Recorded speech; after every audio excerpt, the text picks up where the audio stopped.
Hello everyone, welcome to the basics. आज हम class 12th का पहला चैप्टर शुरू करने वाले हैं जिसका नाम है accounting for partnership basic concepts. Start करते हैं पहली चीज के साथ, वो है पार्टनरशिप। पार्टनरशिप क्या है? पार्टनरशिप का मतलब होता है जब दो या दो से ज़्यादा लोग मिलके एक बिजनेस ऑर्गेनाइजेशन स्टार्ट करते हैं और उनका मोटिव क्या होता है? उससे प्रॉफिट जनरेट करना। मोटिव सबसे ज़रूरी होता है। एक बार डेफिनेशन भी देख लेते हैं। Partnership is a form of business organization in which two or more persons come together to carry on a business and share its profit and losses as per their ratio. Ratio क्या होता है कि वो किस हिस्से के अंदर profit या फिर लॉसेस बांटेंगे। अब इसको एक एग्जांपल के साथ समझते हैं। एग्जांपल क्या? अभी मान लो ये तीन दोस्त हैं, इन्होंने डिसाइड करा कि ये लोग अपीरियल का करेंगे। अपीरियल मतलब कपड़ों का बिजनेस करेंगे। इन तीनों ने 3-3 लाख रुपए कैपिटल लगाई, टोटल 9 लाख हो गए। अब इन्होंने डिसाइड करा कि इनका प्रॉफिट शेयरिंग रेशियो भी बराबर होगा, क्योंकि इनका कैपिटल बराबर है। तो इन्होंने डिसाइड करा कि हम लोग प्रॉफिट और लॉसेस भी इक्वली बांटेंगे, 1:1:1। तो ये जो चीज है ये इनका प्रॉफिट शेयरिंग रेशियो हो गया कि इस हिस्से में ये बांटेंगे।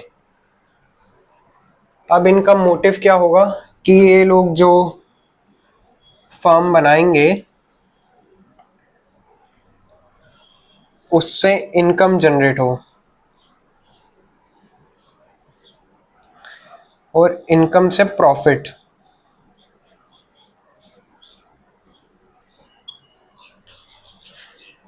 पार्टनरशिप का बेसिक यही मतलब है कि आप जब आप किसी के साथ मिलके एक बिजनेस स्टार्ट करते हैं तो आपका मेन मोटिव होना चाहिए कि उससे प्रॉफिट जनरेट करना।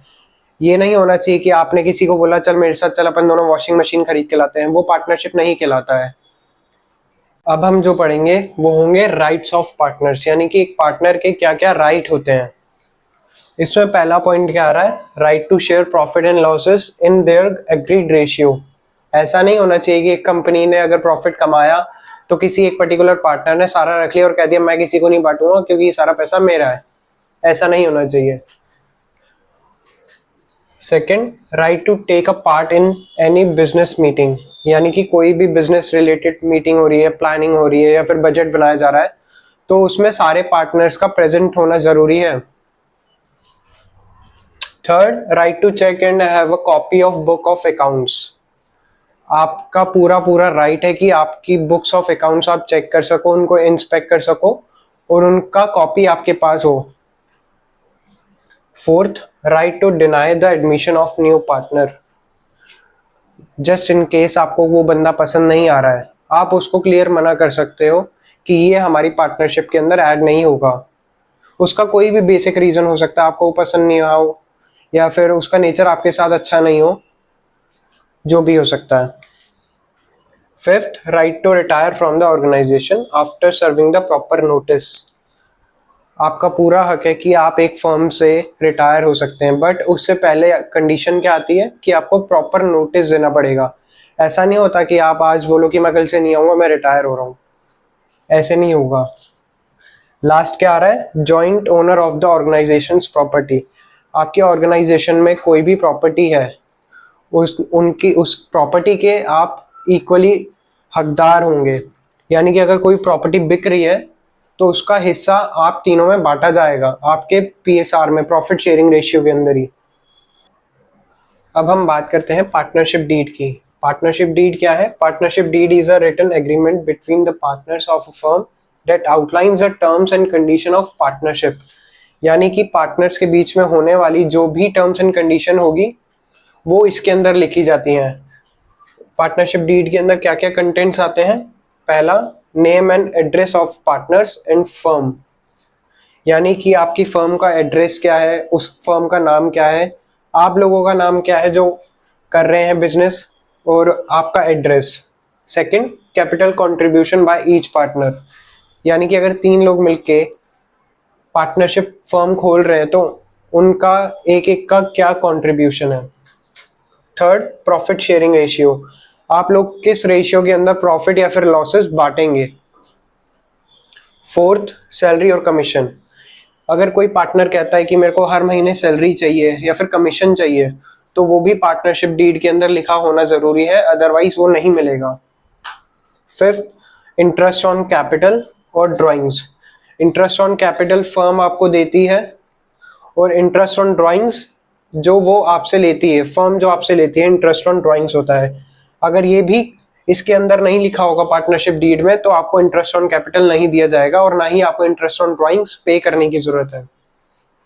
सिक्स्थ, रूल्स फॉर एडमिशन और रिटायरमेंट और डेथ ऑफ पार्टनर्स, यानी कि नया पार्टनर आप चाहते हैं कि कोई आए, तो उसके लिए क्या क्या रूल्स होने चाहिए, वो कितनी कैपिटल लेकर आए, या फिर कोई रिटायर हो रहा है उसके लिए रूल्स, और डेथ में तो क्या ही रूल लगेगा। सेवंथ, ड्यूटीज एंड रिस्पॉन्सिबिलिटीज, यानी कि हर एक पार्टनर की क्या क्या ड्यूटी होनी चाहिए, वो क्या करेगा, कैसे करेगा, या फिर उसकी रिस्पॉन्सिबिलिटीज क्या होनी चाहिए कि वो कैसे क्या संभालेगा। अब हम जो पढ़ने वाले हैं वो है, अगर पार्टनरशिप डीड एब्सेंट होगी तब उस केस में क्या होगा। पहला, no interest on capital will be provided, यानी कि इंटरेस्ट ऑन कैपिटल जो पार्टनर्स को उनकी कैपिटल के ऊपर मिलता है वो नहीं मिलेगा। इंटरेस्ट ऑन कैपिटल जो होता है वो फर्म के लिए एक्सपेंस होता है, यानी कि फर्म के लिए वो खर्चा है। Second, no interest on drawings will be charge, यानी कि पार्टनर से उनकी ड्राइंग्स के लिए कोई भी इंटरेस्ट चार्ज नहीं होगा।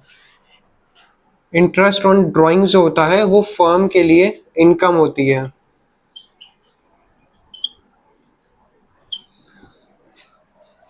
थर्ड, नो सैलरी, बोनस और कमीशन विल बी प्रोवाइडेड, अगर पार्टनरशिप डीड आप लोगों ने बनाई ही नहीं है तो कोई भी सैलरी, बोनस या फिर कमीशन नहीं दिया जाएगा। Fourth, profits and losses will be shared equally, यानी कि कोई भी प्रॉफिट हो रहा है या फिर लॉस हो रहा है तो उनको बराबर बांटा जाएगा पार्टनर्स के बीच में।